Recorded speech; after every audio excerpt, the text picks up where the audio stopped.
What you're about to hear is not reframed to fit a modern narrative. Settle in, pour a glass. If you can bear to listen, welcome to Uncomfortable History. A selection of some of the most interesting narratives of outrages committed by the Indians in their wars with the white people.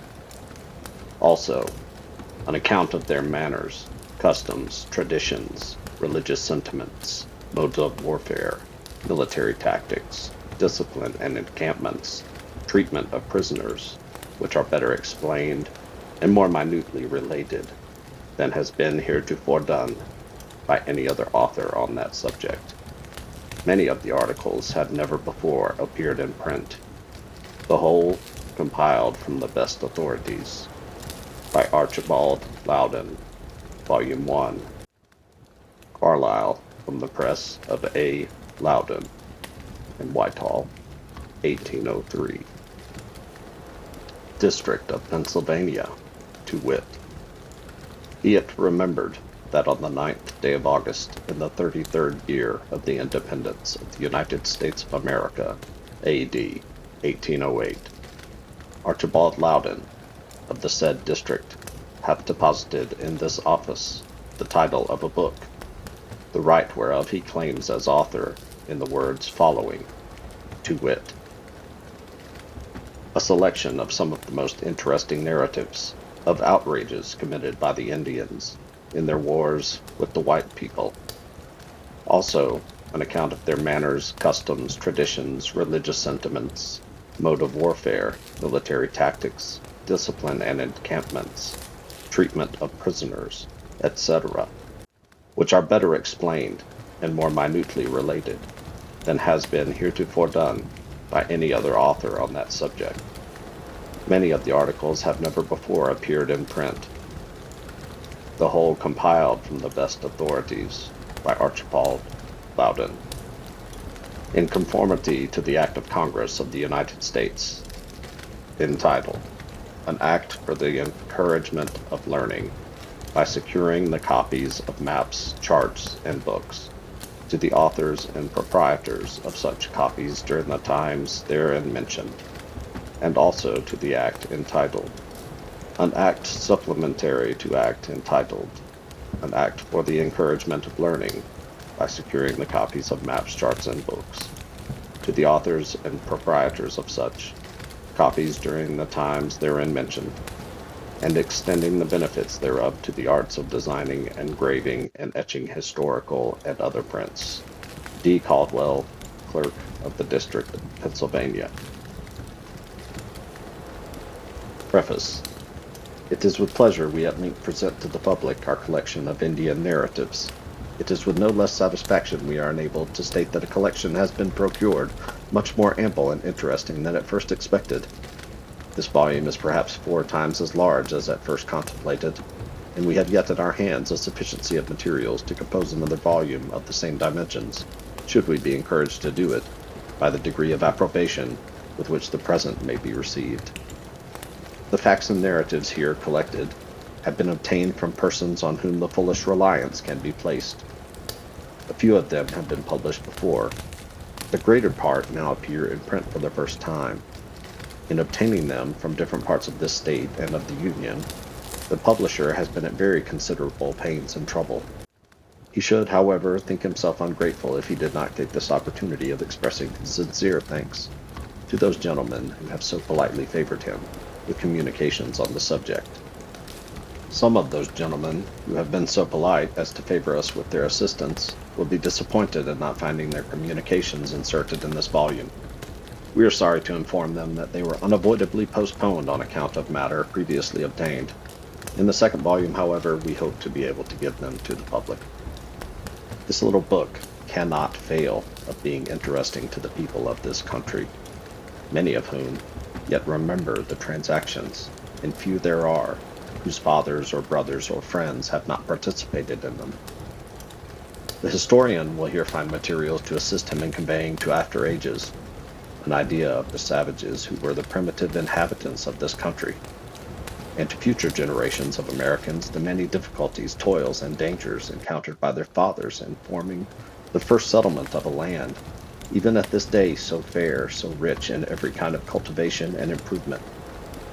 The philosopher who speaks with delight of the original simplicity and primitive innocence of mankind may here learn that man, uncivilized and barbarous, is even worse than the most ferocious wolf or panther of the forest.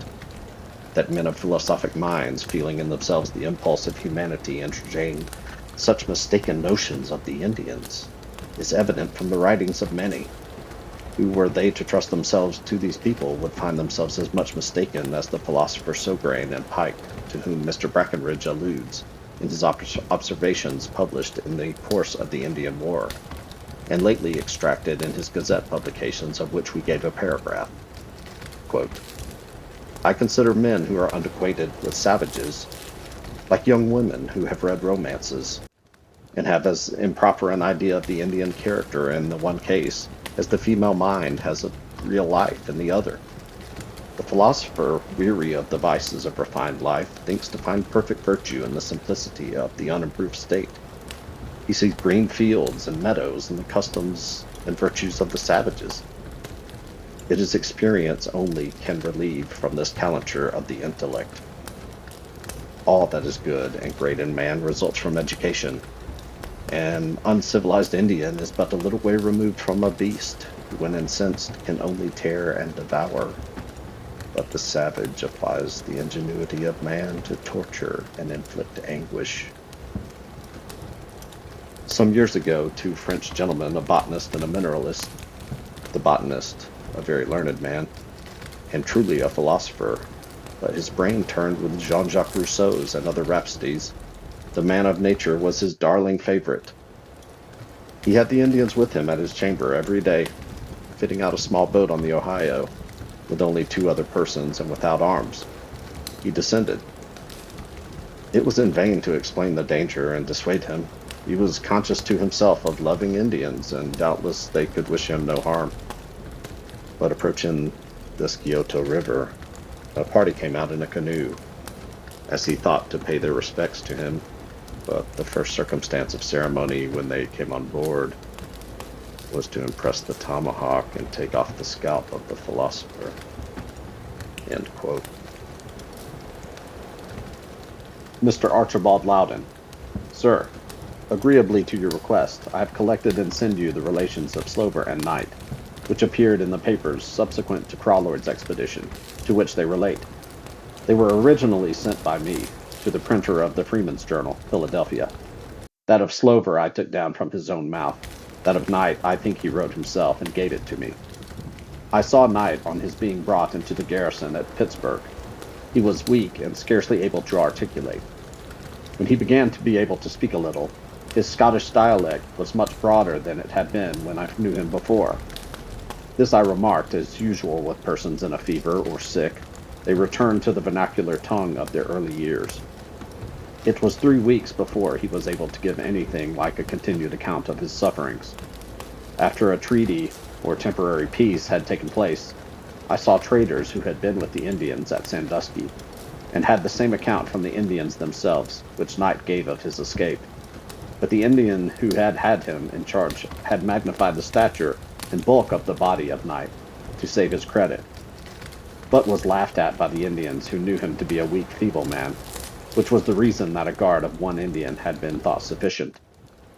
The reason of the gun not going off was that the Indian had plugged it, as usually done, to keep the wet from entering the touch-hole. The Indians confirmed the account of Slover in all particulars, save as to the circumstance of his escape, which they said was with the assistance of the squaws. The story of the lame Indian, and of the trial of Mamachitaga, is extracted from a memorandum made at the time. I had often thought of minuting down many things that occurred in the Indian War, but I neglected it. A short time after, I went to the western country in the spring of '81. Many particulars occurred of Indian barbarity on the frontier, and of activity on the part of the inhabitants in the pursuit of the Indians in their retreat from the settlement. The personal prowess of two brothers of the name of Poe, I think Adam and Andrew, in an encounter of 5 Indians would deserve a particular relation, but I cannot give it. Some of your correspondents in Washington County of the Cross Creek settlement could give it.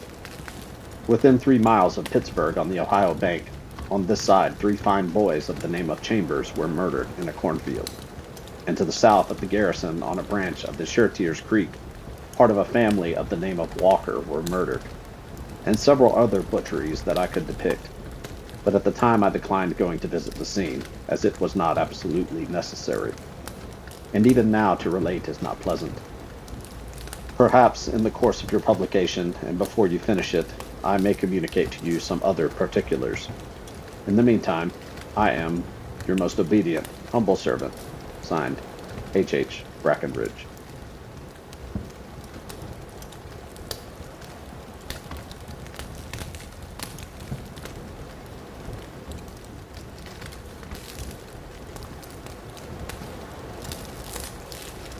The narrative of Dr. Knight.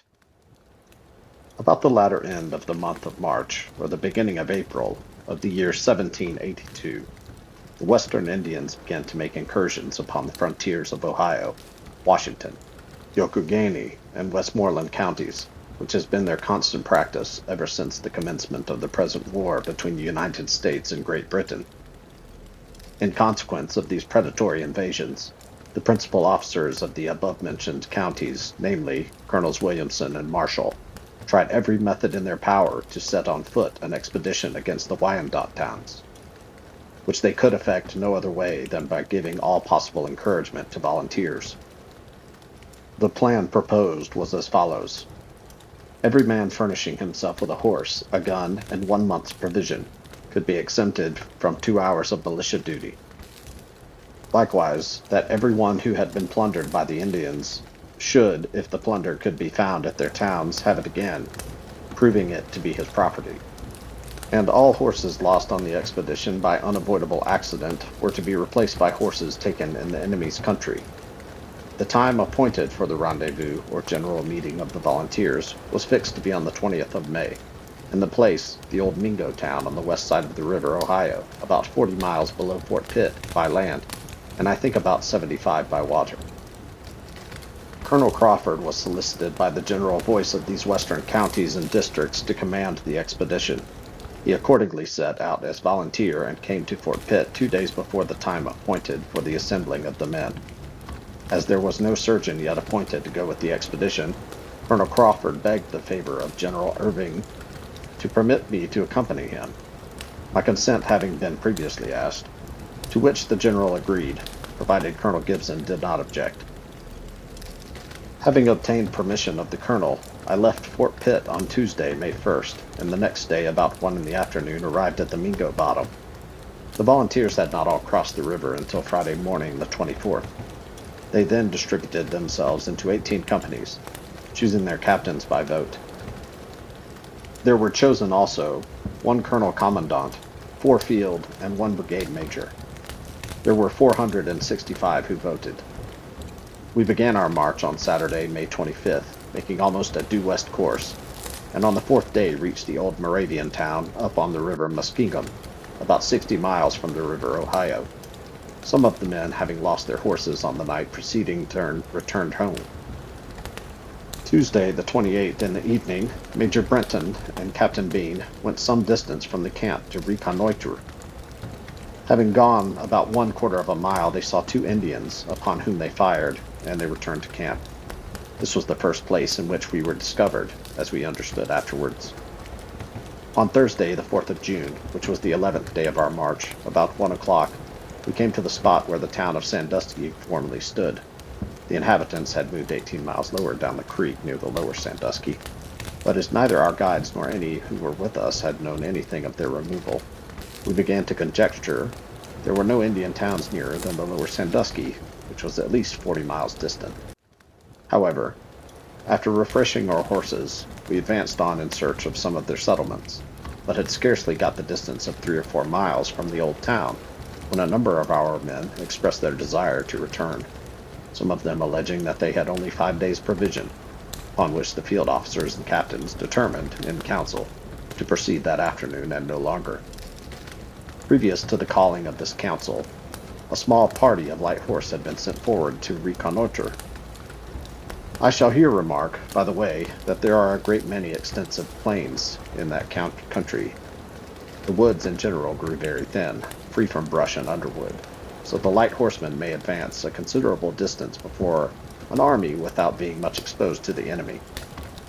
Just as the council ended, an express returned from the above-mentioned party of light horse with intelligence, quote, that they had been about 3 miles in front and had seen a large body of Indians running towards them, unquote. In a short time we saw the rest of the light horse, who joined us, and having gone 1 mile further, met a member of Indians who had partly got possession of a piece of woods before us, whilst we were in the plains. But our men, alighting from their horses and rushing into the woods, soon obliged them to abandon that place. The enemy, being by this time reinforced, flanked to the right, and part of them coming in our rear, quickly made the action more serious. The firing continued, very warm on both sides from 4 o'clock until the dusk of the evening, each party maintaining their ground. Next morning, about 6 o'clock, some guns were discharged at the distance of 200 or 300 yards, which continued till day, doing little or no execution on either side. The field officers then assembled and agreed, as the enemy were every moment increasing, we had already a number wounded, to retreat that night. The whole body was to form into 3 lines, keeping the wounded in the center. We had 4 killed and 23 wounded. Of the latter, 7 very dangerously, on which account as many buyers were got ready to carry them. Most of the rest were slightly wounded and none so bad but they could ride on horseback. After dark, the officers went on the outposts and brought in all the men as expeditiously as they could. Just as the troops were about to form, several guns were fired by the enemy, upon which some of our men spoke out and said, our intention was discovered by the Indians who were firing alarm guns, upon which some in front hurried off, and the rest immediately followed, leaving the 7 men that were dangerously wounded, some of whom, however, got off on horseback, by means of some good friends who waited for and assisted them. We had not got a quarter of a mile from the field of action when I heard Colonel Crawford calling his son John Crawford, his son-in-law Major Harrison, Major Rose and William Crawford, his nephews, upon which I came up and told him I believed they were before us. He asked, "Is that the doctor?" I told him it was. He then replied they were not in front, and begged of me not to leave him. I promised him I would not. We then waited and continued calling for these men till the troops had passed us. Colonel told me his horse had almost given out, that he could not keep up with the troops, and wished some of his best friends to remain with him. He then exclaimed against the militia for riding off in such an irregular manner, and leaving some of the wounded behind, contrary to his orders. Presently, there came 2 men riding after us, one of them an old man, the other a lad. We inquired if they had seen any of the above persons, and they answered they had not. By this time there was a very hot firing before us, and, as we judged, near where our main body must have been. Our course was then nearly southwest, but changing it, we went north about 2 miles, 2 men remaining in company with us.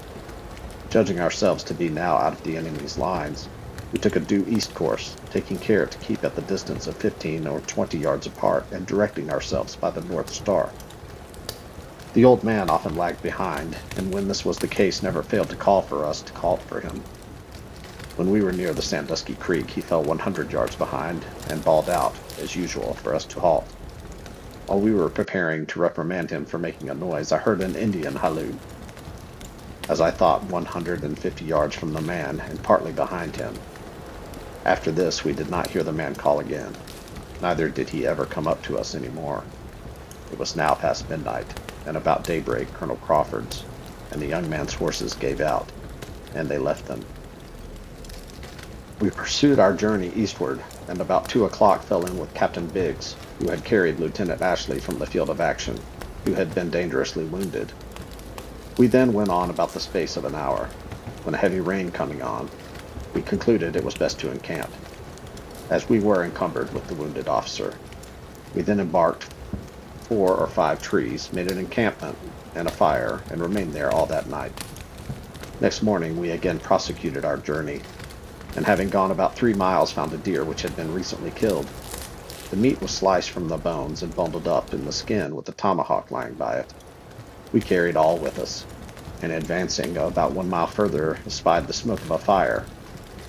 We then gave the wounded officer into the charge of the young man, desiring him to stay behind, whilst the colonel, the captain, and myself walked up as cautiously as we could towards the fire.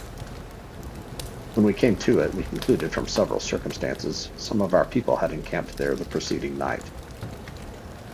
We then went about roasting the venison, and when just about to march, observed one of our men coming upon our tracks. He seemed at first very shy, but having called to him, he came up and told us he was the person who had killed the deer, but upon hearing us come up, he was afraid of Indians, hid in a thicket, and made off. Upon this, we gave him some bread and roasted venison, proceeded all together on our journey, and about 2 o'clock came upon the paths by which we had gone out. Captain Biggs and myself did not think it safe to keep the road, but Colonel said the Indians would not follow the troops farther than the plains, which we were then considerably past. As the wounded officer rode Captain Biggs' horse, I lent the captain mine. The colonel and myself went about 100 yards in front, the captain and the wounded officer in the center, and the 2 young men behind. After we had traveled about 1.5 miles, several Indians started up within 15 or 20 steps of the colonel and me. As we at first discovered only 3, I immediately got behind a large black oak, made ready my piece, and raised it up to take sight, when the colonel called to me twice not to fire. Upon that, one of the Indians ran up to the colonel and took him by the hand. The colonel then told me to put down my gun, which I did. At that instant, one of them came up to me, whom I had formerly seen very often, calling me doctor, and took me by the hand. They were Delaware Indians of the Wingenum tribe. Captain Biggs fired amongst them, but did no execution. They then told us to call these people and make them come there, else they would go and kill them, which the colonel did, but they 4 got off and escaped for that time. The colonel and I were then taken to the Indian camp, which was about half a mile from the place where we were captivated.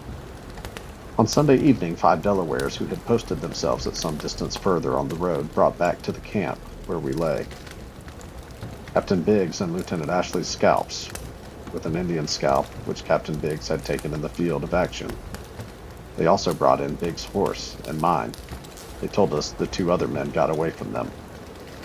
Monday morning, the 10th of June, we were paraded to march to Sandusky, about 33 miles distant. They had 11 prisoners of us and 4 scalps, the Indians being 17 in number. Colonel Crawford was very desirous to see a certain Simeon Girty, who lived among the Indians, and was on this account permitted to go to town the same night, with 2 warriors to guard him, having orders at the same time to pass by the place where the colonel had turned out his horse, that they might, if possible, find him. The rest of us were taken as far as the old town, which was within 8 miles of the new. Tuesday morning, the 11th, Colonel Crawford was brought out to us on purpose to be marched in with the other prisoners. I asked the colonel if he had seen Mr. Girty. He told me he had, and that Girty had promised to do everything in his power for him, but that the Indians were very much enraged against the prisoners, particularly Captain Pipe, one of the chiefs. He likewise told me that Girty had informed him that his son-in-law, Colonel Harrison, and his nephew, William Crawford, were made prisoners by the Shawnees, but had been pardoned. This Captain Pipe had come from the towns about an hour before Colonel Crawford, and had painted all the prisoners' faces black. As he was painting me, he told me I should go to the Shawnees towns and see my friends. When the colonel arrived, he painted him black also, told him he was glad to see him, and that he would have him shaved when he came to see his friends at the Wyandotte town. When he marched, the colonel and I were kept back between Pipe and Wingenum, the 2 Delaware chiefs. The other 9 prisoners were sent forward with another party of Indians. As we went along, we saw 4 of the prisoners lying by the path, tomahawked and scalped. Some of them were at the distance of a half a mile from each other. When we arrived within half a mile of the place where the colonel was executed, we overtook the 5 prisoners that remained alive. The Indians had caused them to sit down on the ground, as they did. Also the colonel and me at some distance from them. I was there given in charge to an Indian fellow to be taken to the Shawnese towns, In the place where we were now made to sit down, there was a number of squaws and boys who fell on the 5 prisoners and tomahawked them. There was a certain John McKinley amongst the prisoners, formerly an officer in the 13th Virginia Regiment, whose head an old squaw cut off, and the Indians kicked it about upon the ground. The young Indian fellows came often where the colonel and I were, and dashed the scalps in our faces. We were then conducted along toward the place where the colonel was afterwards executed. When we came within about half a mile of it, Simeon Girty met us. With several Indians on horseback, he spoke to the colonel, but as I was about 150 yards behind, could not hear what passed between them.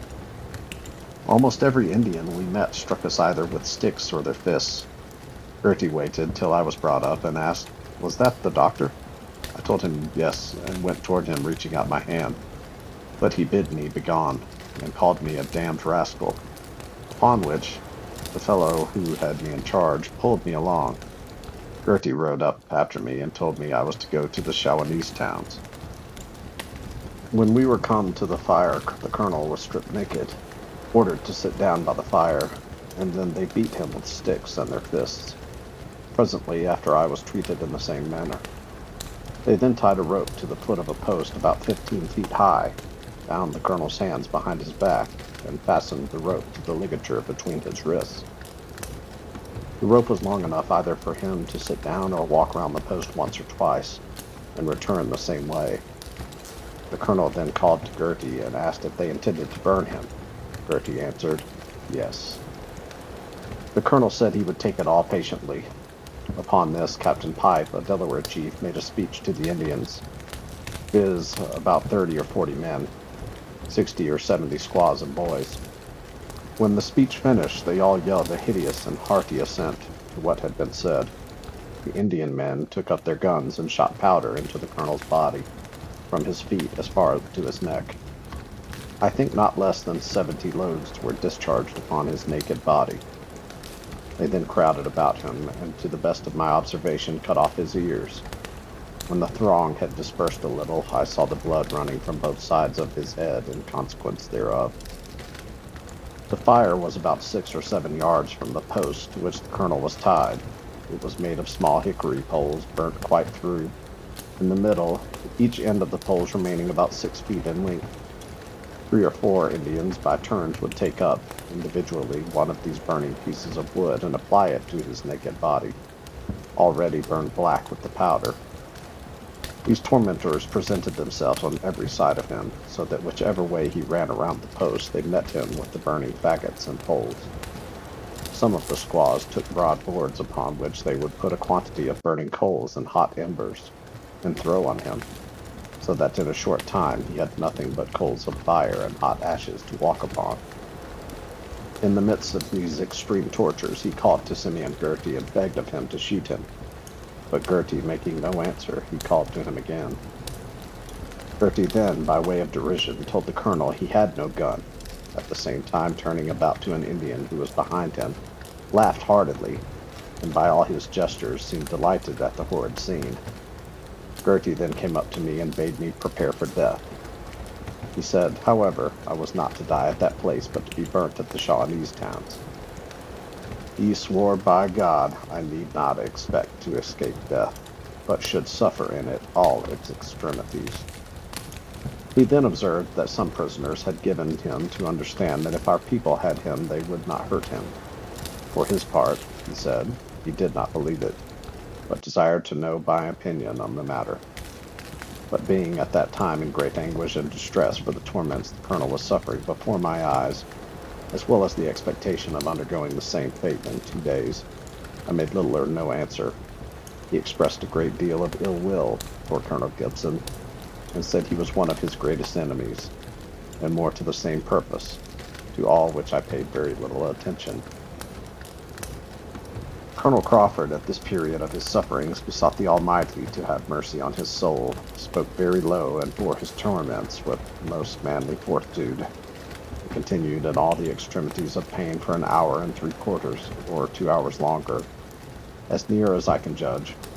When at last, being almost spent, he lay down on his belly, they then scalped him and repeatedly threw the scalp in my face, telling me quote, "That was my great captain," unquote.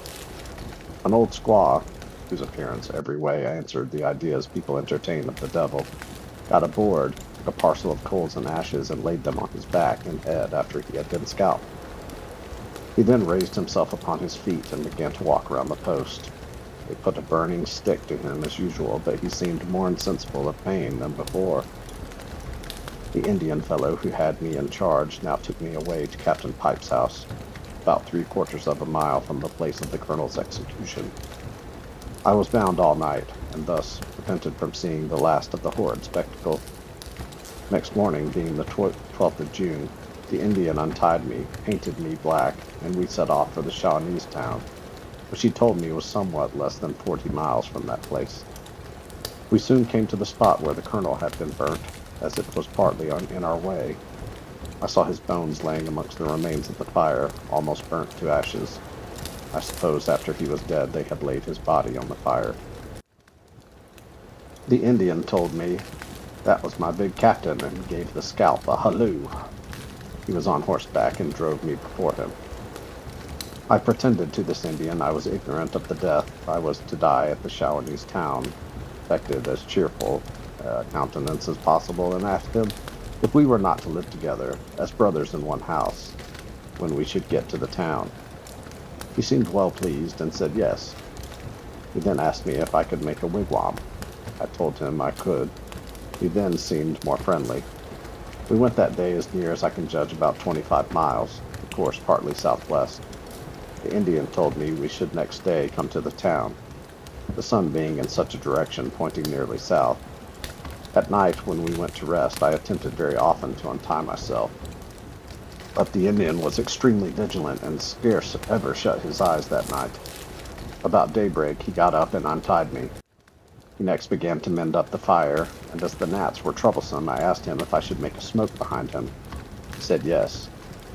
I then took the end of a dogwood fork which had been burnt down to about 13 inches long. It was the longest stick I could find, yet too small for the purpose I had in view.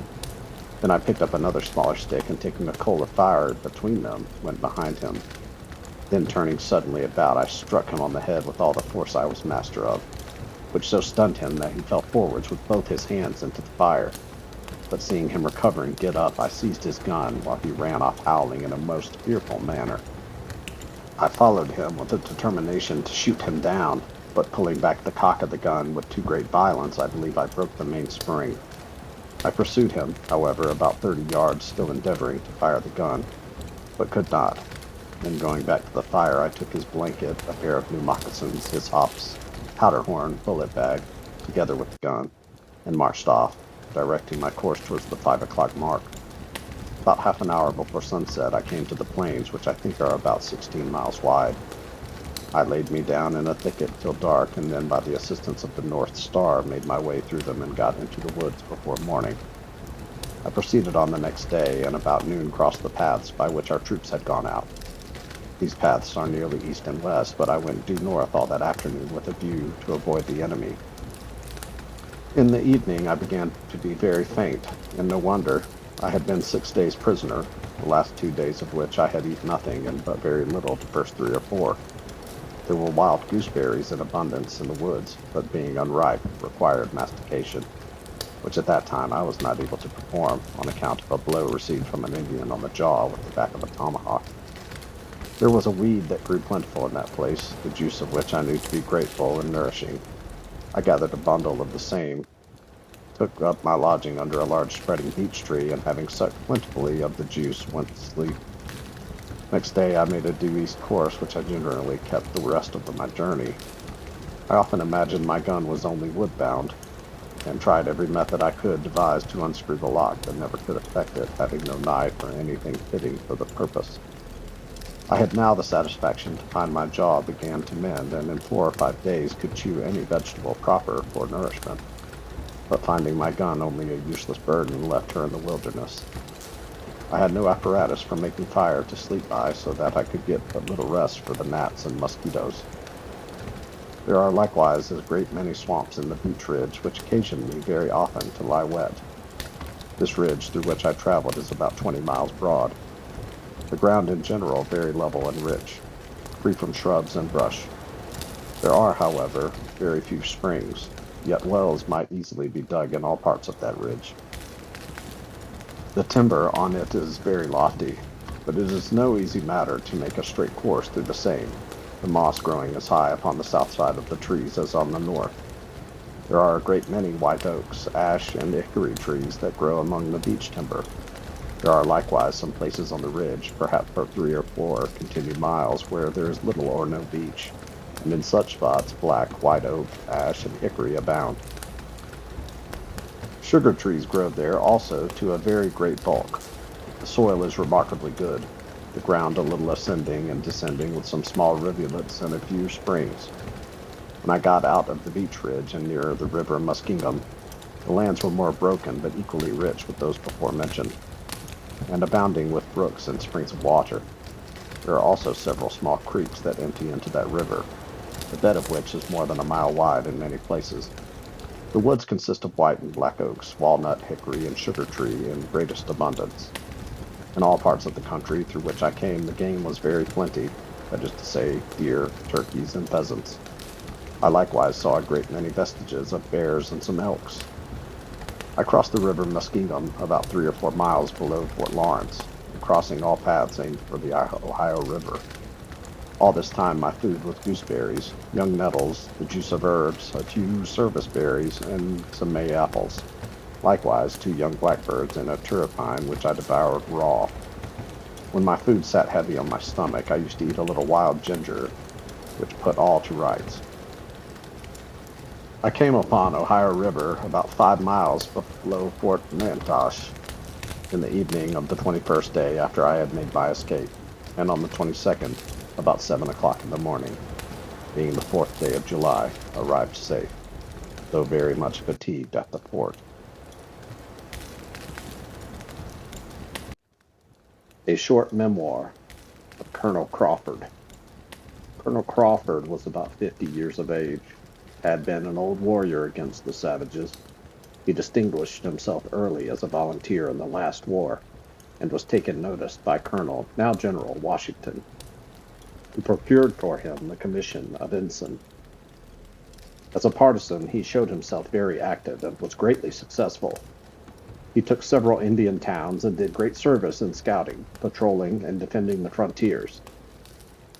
At the commencement of this war, he raised a regiment in the back country of his own exertions.